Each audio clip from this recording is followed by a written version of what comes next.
நீங்க பேசுறது தப்புமா, பெரிய தப்பு. மா, ஒருத்தி உங்களுக்கு பிடிக்கலன்னா நீங்க என்ன வேணாலும் பேசுவீங்களா? அவன் சேர்த்த வாரி அனுப்பீங்களா? மா, நீங்க ஏமா இவ்வளவு கீழ்த்தரமா இறங்கிட்டீங்க? உங்க வயசுக்கும் அனுபவத்துக்கும் நீங்க பக்குவமா தான் நடந்துக்கணும். இப்படி வார்த்தையை அள்ளி வீசுறீங்களா? உங்களுக்கும் வித்யாவுக்கும் என்னமா வித்தியாசம் இருக்கு?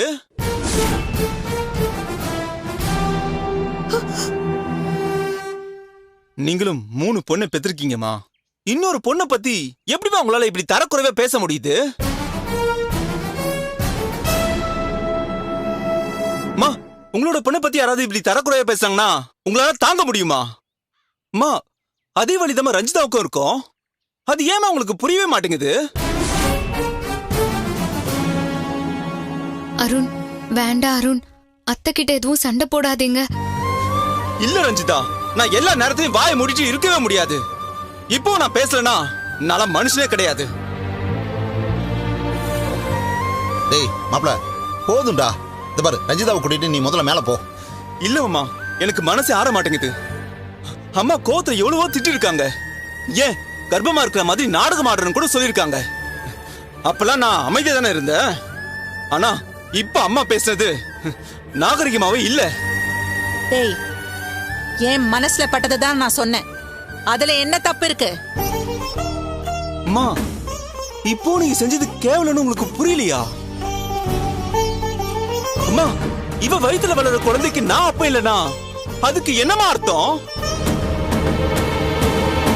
ஒரு பொண்ணோட கேரக்டர் இதுக்கு மேல கலங்கப்படுத்த முடியாதுமா. 3 பொண்ணு பெத்த நீங்க இத சொன்னீங்க பாருங்க, இததாமா என்னால தாங்கிக்கவே முடியல.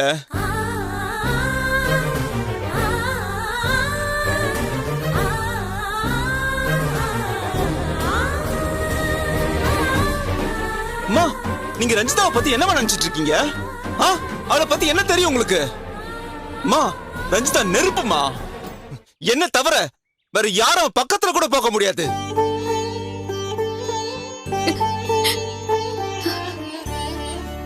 அம்மா, அவ மேல உங்களுக்கு என்ன கோவம் இருந்தாலும் இந்த அளவுக்கு நீங்க பேசிருக்கவே கூடாதுமா. உங்களை நினைச்சு நான் எத்தனையோ தடவை சந்தோஷப்பட்டிருக்கேன், பெருமைப்பட்டிருக்கேன். என் வாழ்க்கையில எல்லாம் நல்லது கெட்டதும் நீங்க தான் கத்து கொடுத்திருக்கீங்க. ஆனா நீங்க இப்படி பேசுறது எனக்கு எனக்கு ரொம்ப வேதனையாவும் அதிர்ச்சியாவும் இருக்குமா. இன்னும் சொல்ல போனா எனக்கு ரொம்ப அவமானமா இருக்குமா. நீ என்ன வேணாலும் சொல்லிக்கோ, எனக்கு அத பத்தி கவலையே இல்ல. இந்த பார், நான் சொன்னது தப்புன்னு எனக்கு தோணலடா. இவ கர்ப்பத்துக்கும் உனக்கும் எந்த சம்பந்தமும் இல்ல. இத பார், நீ எனக்கு பிறந்தது நிஜம்னா இது உன் குழந்தை இல்லங்கிறதும் நிஜம்தா.